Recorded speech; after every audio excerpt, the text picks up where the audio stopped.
Seen some major lifestyle changes. And now we're getting reports that Diddy isn't eating while in jail. And it could be because he thinks someone's trying to poison his food.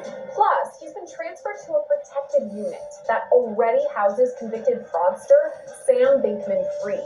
So what's it like for a high-profile defendant like Diddy to be locked up in one of the most run-down and violent jails in the U.S.? For that, we'll turn to criminal defense attorney and law and crime legal analyst Imran Ansari, who repped other high-profile defendants like Harvey Weinstein and 50 Cent. I'm Sierra Gillespie, and this is Law and Crime News. All right, so big news out of New York, where P. Diddy has been held for more than a week in the Metropolitan Detention Center in Brooklyn. This comes after Diddy's arrest last Monday, following his indictment by a federal grand jury on charges of racketeering conspiracy, sex trafficking by force, fraud, or coercion, and transportation to engage in prostitution. The 14-page indictment lays out some pretty strong claims against Diddy, alleging he's guilty of sex trafficking, forced labor, kidnapping, arson, bribery, and obstruction of justice. The indictment goes on to allege Diddy showed a pattern of abuse, mostly against women,